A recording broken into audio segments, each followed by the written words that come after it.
Bonjour et bienvenue dans le studio de Dukascopy à Genève. Aujourd'hui, nous allons discuter le FATCA, le Foreign Account Tax Compliance Act et les défis liés à la gestion avec Luc-Olivier Suté, le gestionnaire à Chapuis Halder & Company. Bienvenue dans le studio. Merci, bonjour.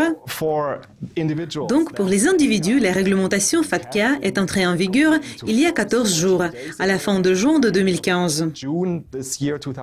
Qu'est-ce qui a été fait pour les individus depuis ce moment-là?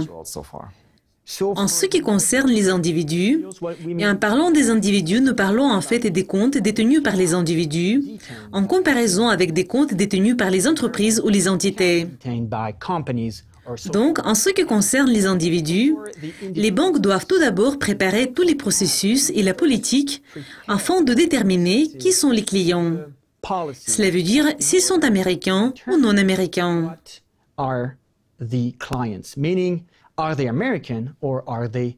Et après le 30 juin, ce qu'ils devaient faire, c'est de s'assurer que tous les comptes détenus par les individus dans les banques soient classés d'après ces catégories. La banque peut désormais vous dire si leurs comptes sont américains ou non américains. Il y a la troisième catégorie à laquelle on ne veut pas appartenir. Ce sont des comptes non consentants.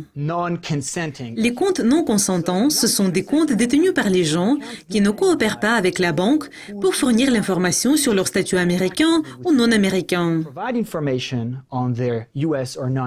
Donc, les données personnelles de ces gens peuvent être éventuellement transmises à l'administration fiscale américaine, l'IRS, pour qu'on puisse prendre une décision sur leur statut fiscal ou pour qu'on puisse mener des enquêtes sur ces gens.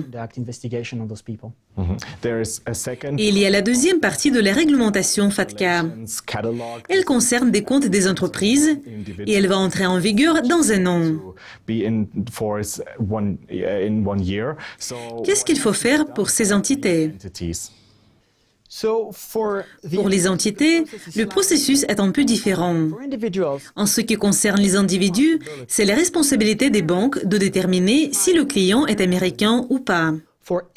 Quand il s'agit des entités, c'est le client qui doit dire à la banque dans quelle catégorie il doit être classé.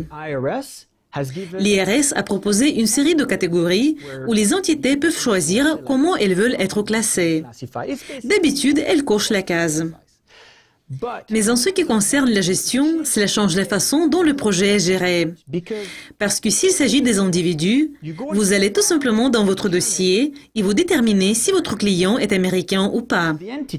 S'il s'agit des entités, vous devez tout d'abord obtenir les documents pour pouvoir ensuite continuer le processus.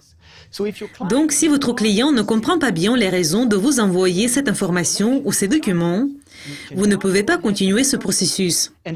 Et à l'avenir, cela pourrait éventuellement produire un impact sur vos clients, dont les données peuvent être transmises à l'administration fiscale américaine. Donc, la situation est un peu différente en termes de gestion. Cela change la façon dont vous devez gérer le projet. Donc, les gens vont demander comment cette réglementation va influencer la gestion des banques et quels sont les principaux défis. Pourriez-vous partager votre point de vue? Le FATCA est considéré comme un projet sur les taxes. Il s'agit des taxes, des règlements. Donc les gens disent, bon, cela concerne des services fiscaux. Ce sont eux qui vont s'en occuper. En réalité, ce n'est pas ça, parce que cela produit une influence profonde sur la façon générale dont la banque est gérée. Je vais vous donner quelques exemples. Par exemple, quand vous voulez ouvrir un nouveau compte, dans le passé, vous pouviez tout simplement l'ouvrir en obtenant certains documents. Maintenant, vous devez obtenir de nouveaux documents. Vous devez poser de nouvelles questions à vos clients. Vous devez faire attention aux petits détails qui peuvent vous aider à comprendre que votre client est en fait un citoyen américain.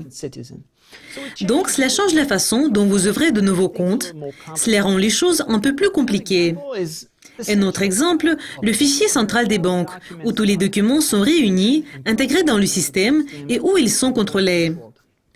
Vous devez y avoir des processus spécifiques, des procédures spécifiques, des connaissances spécifiques, une formation spécifique, des équipes et des outils spécifiques afin de traiter ces nouveaux documents. Qu'est-ce que vous faites quand vous recevez un de ces documents spécifiques? C'est une bonne question.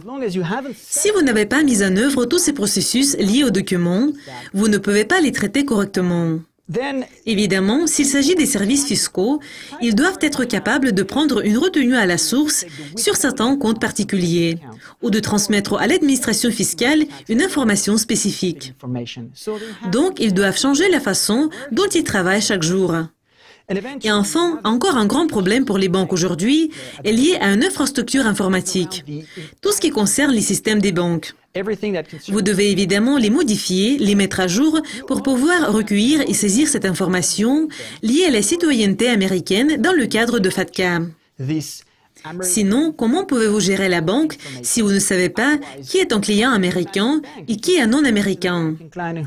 Donc, toute l'infrastructure informatique doit être changée et mise à jour. Donc, ce sont des défis énormes qui coûtent beaucoup d'argent à l'industrie bancaire pour le moment. Donc, en général, le FATCA change tout l'environnement, il change la façon dont les banques mènent leurs affaires, comme vous ne pouvez pas mener des affaires comme vous le faisiez il y a 15 ou 20 ans. Maintenant, vous devez changer le monde, changer votre façon de penser de l'environnement de non-FATCA à celui de FATCA. Change your thinking from non-FATCA to FATCA environment. Cela semble vraiment être un processus très compliqué. Mais qu'est-ce que les banques doivent-elles faire avec tout cela? Quelles sont les conséquences? Bon, cela dépend. C'est une arme à double tranchant. D'une part, s'il s'agit de l'industrie bancaire, cela a évidemment un impact négatif sur la rentabilité des banques. Parce que tous ces nouveaux processus, procédures, infrastructures informatiques, spécialistes qu'il faut embaucher, coûtent pas mal d'argent aux banques.